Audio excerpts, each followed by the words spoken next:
and shove it down your throat, then leave you dead and you think Nya Kasan a joke. When you change the way that you look at things, the things that you're perceiving now change. In a way, perception becomes reality, and first impressions can build long-lasting perceptions. If each person's vantage point forms their reality, what happens if there's so much more depth beneath the surface, so much more to the story that's untold? Well, Nya Kasan is the perfect example of how everything on reality TV isn't necessarily real, and how assumptions formed from one of the most viral moments in the history of Lifetime show, The Rap Game, had potential ripple effects that shaped some fans' opinions of Nya Kasan without truly having the context. Y'all don't ever care until it's too late, for real. Like, y'all better start paying attention. Y'all be seeing my Instagram stories. I'm gonna accept the fact that I'm gonna be judged for the rest of the days I live. I'm gonna just try to stay strong, because I slip into that dark state of mind like almost every day.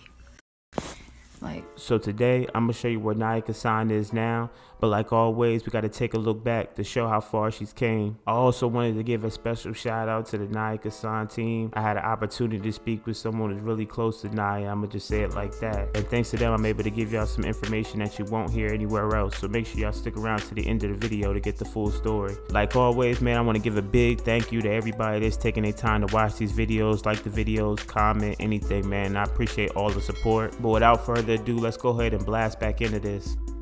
Nya Bailey, aka Nya Kasan, was born on December 26 in 2001, and she grew up on the east side in Detroit, Michigan. Growing up for Nya was full of a lot of experiences, where her and her mother Ebony would have to adapt quick. By the age of 5, her mother would have to raise her alone after separating from Nya's father until age 16, when he would come back into their lives. Time would be filled with exploring her passions. Nya was very active and athletic during her childhood, but the love for the music was always in her, with some of her first years spent doing activities such as singing.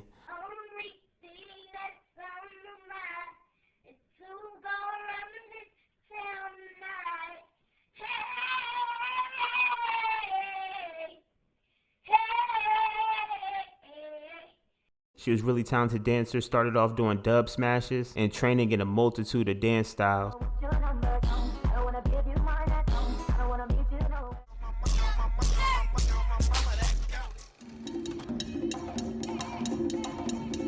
In her elementary school years, she went to a well-known African center school in the Detroit area called Timbuktu up until around the 7th grade. Because she got into a lot of fights, she would end up getting kicked out of school and going to Hutchinson. Nya would continue to pursue her arts and activities at her new school, but with her mom Ebony being a cheerleading coach, she would take her time mastering dance, but also dive deep into cheerleading.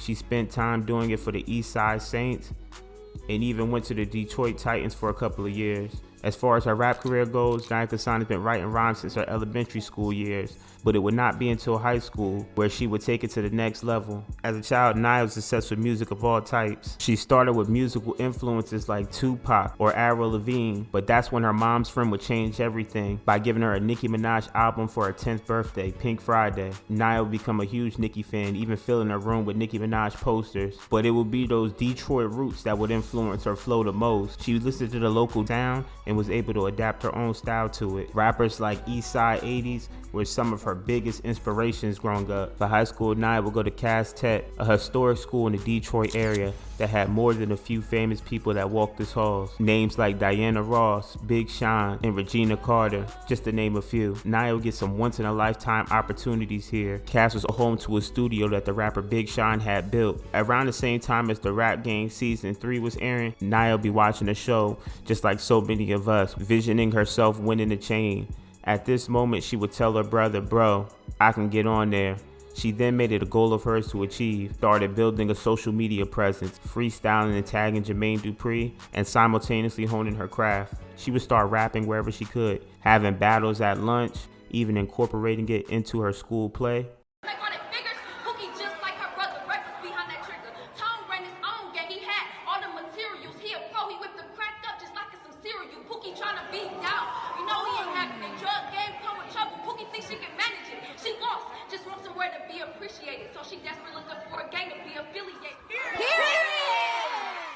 She had one of her first studio sessions at age 15 to just start preparing herself, getting used to the atmosphere, and almost a full circle of events moment. That's when an opportunity had presented itself.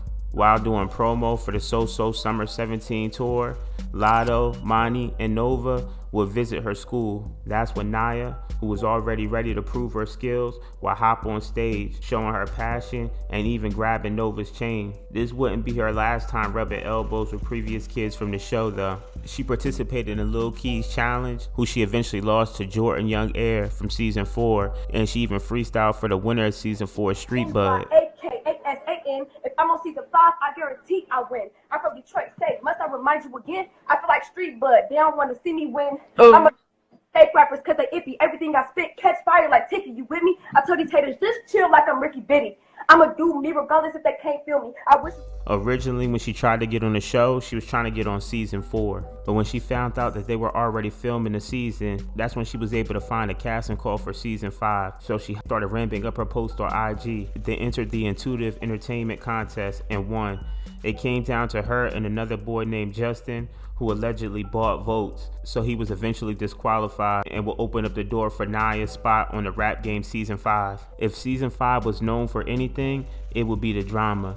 In my opinion, Season 5 is when the show would shift drastically. Instead of the usual game plan, Jermaine Dupri started to introduce pretty much weekly battles on the show for spots on the hit list. Blame Jermaine, he was the one to start this, but hey, at least he finally accomplished his goal. He found a hungry artist.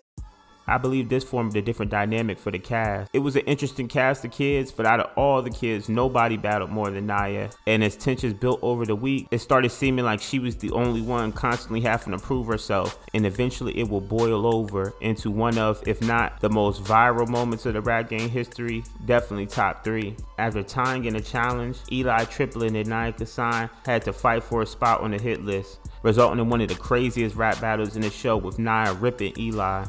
There was a humongous controversy that came after. Some people felt like she went too far, and in my opinion, as someone who listens to rap battles, I feel like it wasn't even close to being too far, but that's just my opinion. But the fans alike got worked up over the shots taken in the battle, suggesting that she hated Eli due to his complexion, but I don't think that was ever the case. They are still close to this day. I think there's even a deeper parallel between their stories. There you go, keep on all the way back to London. There we go, we got them all in the picture.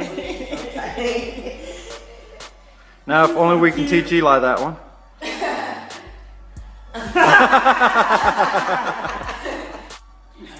Rehearsal for this challenge. Week 4. Understandably, Eli's father wasn't too happy with the things said about his family in the battle. It got to a point where after the show, the parents would eventually air it all out online. I'm gonna post some screenshots if you want to read. You can pause to take a look. Although drama was a big part of the season, Syer was a big part of Nya's storyline on the show. Now I'm gonna be very careful on this part of the video because I read a lot of text and I know a lot more than I'm at liberty to share in respect to both parties. But from everything that I've seen, I think it's a little bit overblown in my opinion. Yeah, they did have some sort of relationship, but allegedly from everything I've heard, it was never official. And as time passed, they fell back and away from each other, but it became public in a way it shouldn't have been, and I'm for sure not making any accusations. I just believe they were both young, and it was a difficult situation that I really don't like speaking on this type of stuff when it comes to kids, so I'm just gonna leave it at that. So anyway, Tyler Rain won the final season, which due to a lot of variables, this season didn't seem to benefit from the platform as much as the previous seasons. I think the lack of a tour for season 4 and 5, which would expose the cast to a larger fan base, and the intensified scrutiny that came with the increased use of social media, left this cast having to sink or swim fast. After the show, Nya would drop Summary, a breakdown of her time on the show, which gave an even deeper look at some of the things that were going on behind the scenes.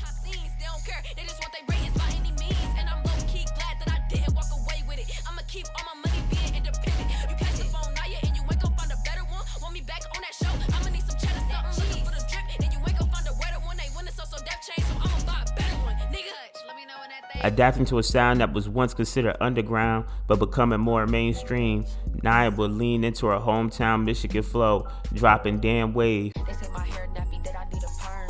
Yo hoes dirty, I disinfect a germ. We slide through your grounds just like an earthworm, ayy.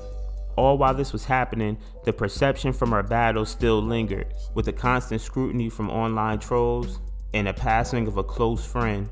Nya deactivated her Instagram account and decided to go ghost for a while to get her mind back right.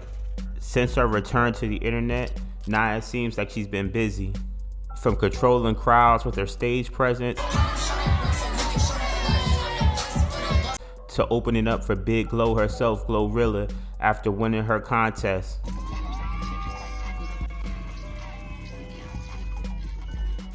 She has even leaned more into giving back to her community, giving speeches to the youth, and going back to her old school to speak and inspire the next generation.